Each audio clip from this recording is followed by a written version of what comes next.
UPSC prelims 2026 undoubtedly पिछले कुछ सालों में जो सबसे टफेस्ट पेपर्स आए हैं उनमें से एक था। और ये तो सब बोलेंगे, हर जगह यही डिस्कशन चल रही है।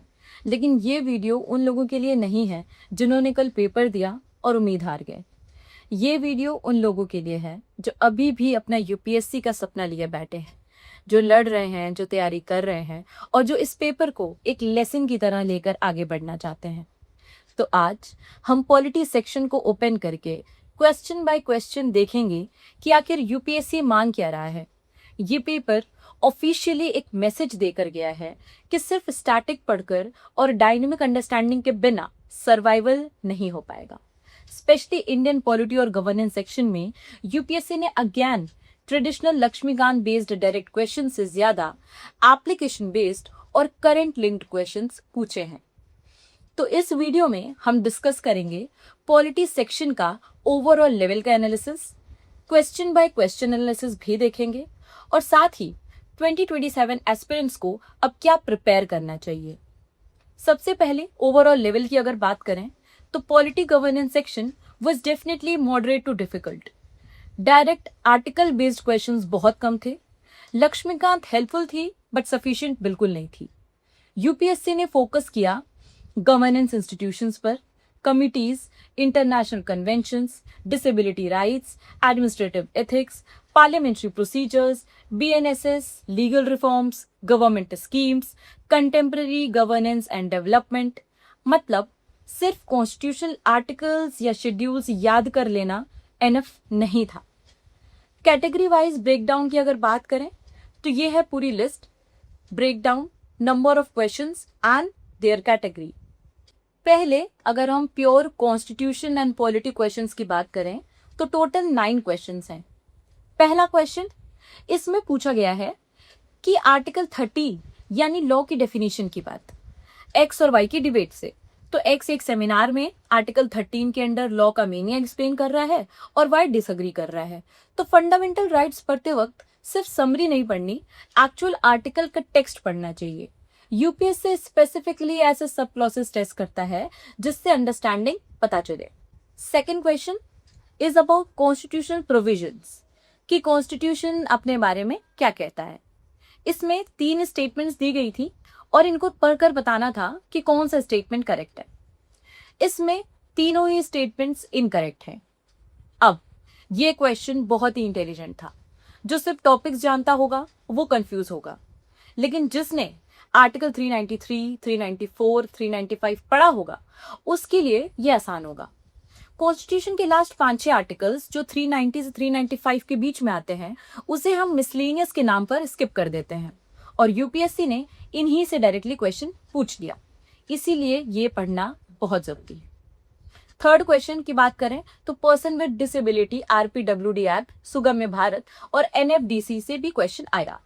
इस क्वेश्चन के लिए हमें गवर्नमेंट ऑर्गेनाइजेशंस और उनका कंट्रोलिंग मिनिस्ट्री का एक लिस्ट बनाना इंपॉर्टेंट है। सिर्फ काम नहीं, मिनिस्ट्री जैसे एनडीएफडीसी, एनसीपीसीआर, नालसा, एनएचआरसी भी याद करना बहुत जरूरी है। फोर्थ क्वेश्चन की बात करें, it was about constitution provisions, 6th schedule, panchayat reservation, इन सब से क्वेश्चन आया। इसमें यूपीएससी चाहता था कि आप 5th और 6th शेड्यूल को कंफ्यूज करो। जिससे 5th और 6th का डिफरेंस क्लियर है वो स्टेटमेंट 1 आसानी से कर लेगा। बाकी दोनों statements less known but correct facts हैं, यानी कि 5th और 6th शेड्यूल का फर्क क्लियरली समझना ही पड़ेगा। नेक्स्ट क्वेश्चन की बात करें तो 5th पार्लियामेंट और स्टैड और अनस्टैड क्वेश्चंस पर आया है। अब ये स्टेटमेंट्स पलट दी गई थी। ये यूपीएससी का फेवरेट ट्रैप क्वेश्चन है। हर साल किसी न किसी फॉर्म में ये क्वेश्चन आ ही जाता है। एक बार क्रिस्टल क्लियर समझ लो, स्टैड का मतलब है ओरल प्लस सप्लीमेंट्री अलाउड और अनस्टैड का मतलब है written and no supplementary questions allowed. 6th question SC ST welfare community of parliament के बारे में था। ये यूपीएससी का किलर क्वेश्चन है। इसमें सारे ही स्टेटमेंट्स गलत थे। पार्लियामेंट्री कमिटीज के बारे में ये यूपीएससी बहुत स्पेसिफिक डिटेल चाहता है आपसे। कॉम्पोजिशन, चेयरपर्सन, अपॉइंटमेंट, एलिजिबिलिटी, ये सारे डिटेल्स जानना बहुत जरूरी है। नेक्स्ट क्वेश्चन की बात करें तो CIEB, SFIO, CVI, फंक्शंस और कंट्रोलिंग मिनिस्ट्रीज, ये सबसे रिलेटेड था। इसके लिए ऑर्गेनाइजेशंस और मिनिस्ट्री की एक प्रॉपर लिस्ट बनानी ही पड़ेगी। Next question was about revamped RGSA, Panchayati Raj, इन सबसे रिलेटेड क्वेश्चन था। Panchayati Raj schemes, RGSA, PESA, forest rights act, इनके फंडिंग पैटर्न्स, टाइमलाइंस और ऑब्जेक्टिव अलग हैं। सिर्फ नाम याद करने से काम नहीं चलेगा। इम्प्लीमेंटेशन पीरियड और फंडिंग स्ट्रक्चर, इसको भी नोट करना पड़ेगा।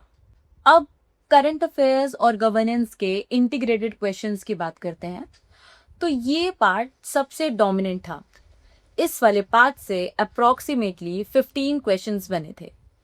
तो वो टॉपिक्स जिनसे सवाल आए थे वो हैं question number 42 integrated Nirantar platform, question number 43 German visit outcome, 44 Dhruv processor, question 46 BIS bomb disposal, 49 Bharat forecast system, 51 blockchain, 52 ONDC, 55 UPI CVDC, 56 में MPI, 60 rare earth elements, 87 zero FIR under BNSS, 91 के ऑनवर्ड एशियान बिम्स्टेक कनेक्टिविटी, इन सबसे सवाल थे।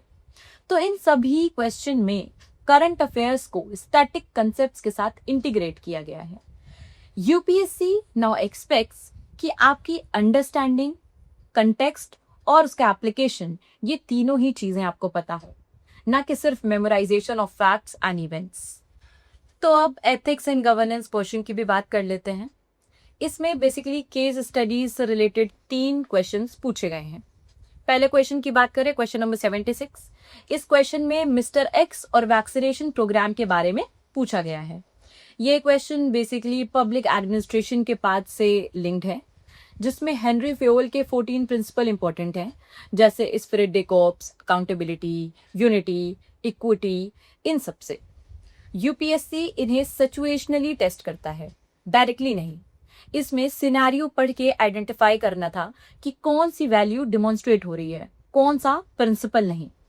दूसरा question की बात करें तो क्वेश्चन नंबर 77, इसमें multi ethnic district tribal land versus West facility पे क्वेश्चन पूछा गया था।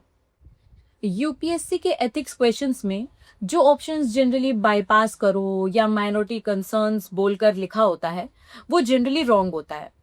We have to look for balanced inclusion and due process. Okay, तीसरे क्वेश्चन की बात करें तो वो है mister X contractor disclosure dilemma पे जो क्वेश्चन बना था। इसमें सिविल सर्विसेज एथिक्स में डू द राइट थिंग का मतलब do it correctly through the right channels होता है। इम्पल्सिव पब्लिक डिस्क्लोजर या यूनिलेटरल एक्शन, दोनों ही एक्सट्रीम केसेस हैं। तो answer is generally almost institutionally correct. जो इंस्टीट्यूशनली करेक्ट स्टेटमेंट्स हैं वो ही जनरली करेक्ट आंसर भी होता है। तो ये था UPSC प्रीलिम्स 2026 का पॉलिटी सेक्शन, बिल्कुल सीधा और ऑनेस्ट तरीके से। अगर आपने कल ये पेपर दिया है तो देखो कहाँ हो आप, और अगर आप प्रिपेयर कर रहे हो तो ये ट्रेंड आपका रोड मैप बन सकते हैं। कॉन्स्टिट्यूशन समझो, लॉज अपडेट करो, स्कीम्स के डिटेल रखो, सिर्फ रटो मत, समझो भी। उम्मीद है आपको ये वीडियो पसंद आया होगा। All the best guys.